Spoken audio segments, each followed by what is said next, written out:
Hey, we're back out playing with our little mini excavator again. And if you watched any of the other videos, I showed that this didn't come with an hour meter. So today we've got one of these little guys. It's just an hour meter. Got this one off of Amazon for like 15 bucks because it's got a couple of extra little things in it. You can find the base one for 10 bucks. Or actually, I think 8.50 was the cheapest one. But we're going to walk through installing it on here. Um, Instructions are very limited, but it seems to be a very straightforward, simple install. So let's get to it. The seats flipped up here just because I was working on or trying to figure out where I wanted to mount this. Um, this has got the light switch on this side. I really wanted to do it on the other side, but this is backwards. If the cable was on the bottom or on the back side, it would work for that. But I'm going to have to put it over here on that, what is that, your right side of the machine. Now, this does have the three little pop outs here if you have insertable switch, but I'm not going to be able to pop that out. Again, the design of this, there's nothing for it to clip into there. So it came with double-sided or Velcro stuff. So we'll put Velcro on it and then just stick it here. This is going to allow this cable to run right down the armrest here, which I can actually start to insert. Try not to drop that. All right, I'm going to grab it from the other side if I can reach my hand in there.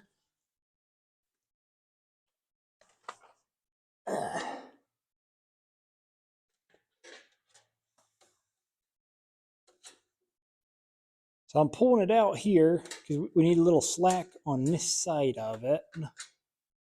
That should be enough without knocking this thing off. Stick that up in there a little better. All right, let me show you on this side. This little kit came with some zip ties here too. This is the throttle cable. I'm gonna stick one of these zip ties on the throttle cable with this wire. And I'm not gonna go tight with it. This is just to kind of keep it guided to where we want. I'll snug it down just a little bit after we get it all taken care of.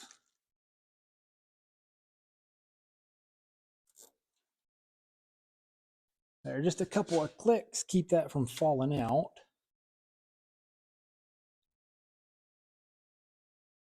Now, the instructions simply show if we wrap this around here, it says at least 5 times.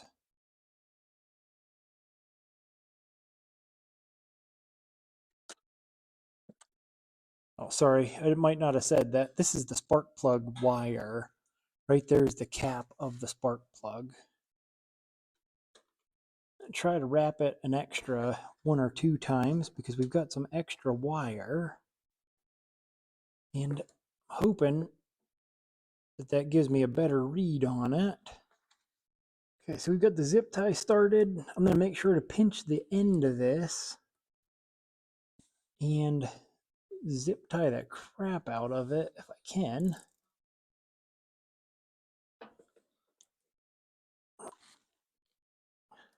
It's not exactly the best way to do that.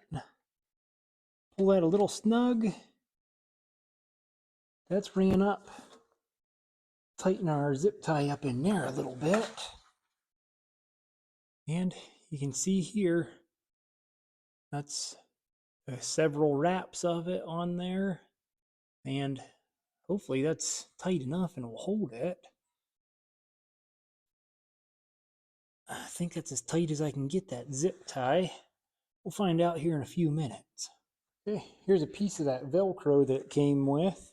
This one's got the little hole cut out for right here so you can get into the battery.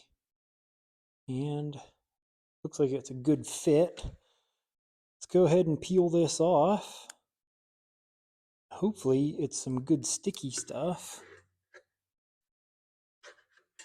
Oops.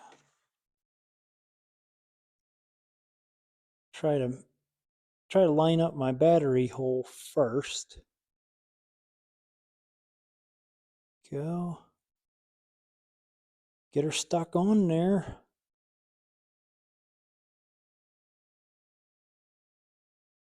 It looks like it'll work pretty good.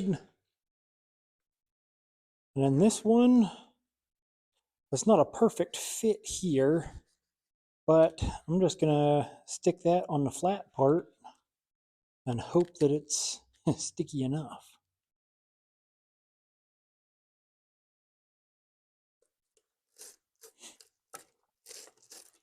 If you're wondering why we're putting one of these on, it's kind of important to have one.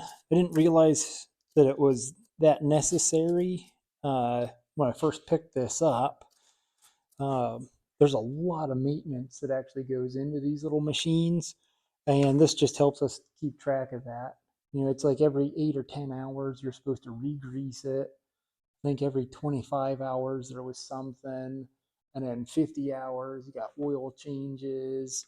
Yeah, it just makes everything easier. That's gonna go right there. All right, we're up here, we're gonna test it out. I think I have all the menus set correctly, so let's see what happens. Whoops. Helps if you remember to turn on your power switch. There we go.